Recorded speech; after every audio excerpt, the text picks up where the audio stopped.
मसनूई ज़हानत का जदीद programme chat GPT जहां दुनिया भर में तेज़ी से मकबूलियत पा रहा है, वहीं इटली चैट जीपीटी को ब्लॉक करने वाला पहला मगरबी मुल्क बन चुका है।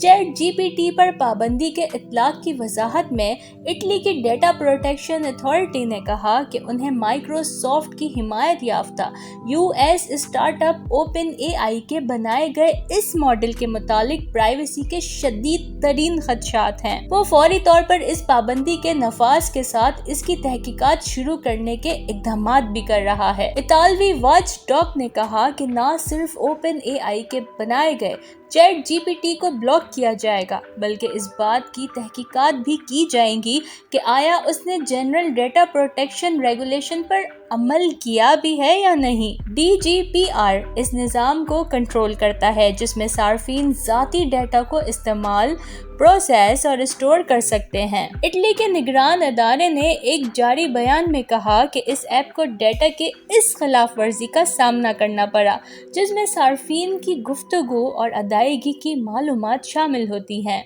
प्लेटफॉर्म के ऑपरेशन के तहत एल्गोरिथम को तरबियत देने के मकसद के लिए ज़ाती डेटा को बड़े पैमाने पर जमा करने के जवाज़ की कोई कानूनी बुनियाद नहीं है। बयान में ये भी कहा गया कि चूँकि सार्फिन की उम्र की तस्दीक करने का कोई तरीका मौजूद नहीं, इसलिए ये ऐप कम उम्र नौजवानों को उनकी तालीम और डिग्री के मुकाबले में नामुनासिब जवाबात फराहम करती है। हालिया दिनों में ट्विटर के सरबराह समेत टेक्नोलॉजी की अहम तरीन शख्सियात की जानिब से इस किस्म के मसनूई ज़हानत के निज़ाम को मुअत्तल करने का मुतालबा कर दिया गया। चैट जीपीटी के नवंबर में मंजर आम आने के बाद दुनिया भर में लाखों करोड़ों अफराद ने मसनूई ज़हानत के इस जदीद चैट का इस्तेमाल शुरू कर दिया। चैट जीपीटी की खास तरीन बात यह है कि ये सवाल जवाब के दौरान ना सिर्फ इंसान जैसी ज़बान का इस्तेमाल कर सकता है, जबकि इंटरनेट के इस्तेमाल से दीगर तहरीरों की हूबहू नकल भी कर सकता है।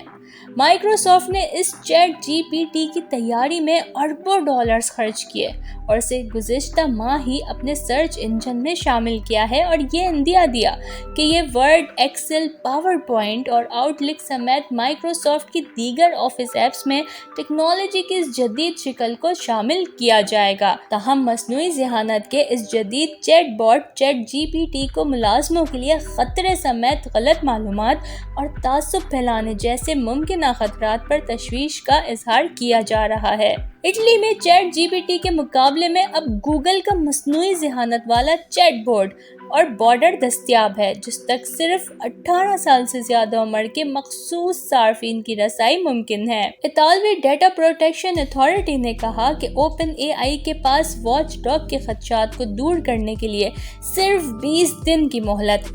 जबकि उसे जुर्माने की मद में 20 मिलियन यूरो या सालाना आमदनी का 4% भी अदा करना पड़ेगा। दूसरी जानिब यूरोपीय यूनियन में शामिल लोगों के ज़ाती डेटा को महफूज रखने के बुनियादी हकूक़ को बरकरार रखने का जिम्मा आयरिश डेटा प्रोटेक्शन कमीशन ने बीबीसी को दे दिया है। वो कहते हैं कि उनकी कार्रवाई की बुनियाद को समझने के लिए इटली के रेगुलेटरी अथॉरिटी की पैरवी कर रहा है और यूरोपीय यूनियन के डेटा प्रोटेक्शन हकाम के साथ पाबंदियों के इतलाक में मुकम्मल साथ देंगे। बरतानिया के खुद मुख्तार डेटा रेगुलेटर के इंफॉर्मेशन कमिश्नर के दफ्तर ने बीबीसी को ये बताया कि वो IA में पेश रफ्त की हिमायत करेगा, लेकिन साथ ही डेटा प्रोटेक्शन कवानीन की तामील ना होने पर वो उसे चैलेंज करने के लिए भी तैयार है। साइबर सिक्योरिटी रेटिंग फराहम करने वाले इदारे सिक्योरिटी के एक हकाम डैन मॉर्गन का कहना है कि चैट जीपीटी पर पाबंदी यूरोप में काम करने वाले कंपनियों के लिए कवानीन पर अमल दरामद की अहमियत को जाहिर करती है। ज़ाती डेटा का तहफ़्फ़ुज़ कंपनियों और बिजनेस की तरजीह होना चाहिए और ये समझना चाहिए कि यूरोपीय यूनियन के मुरतब करदा डेटा के तहफ़्फ़ुज़ के सख्त ज़वाबित की तामील इख्तियारी नहीं बल्कि लाजमी है।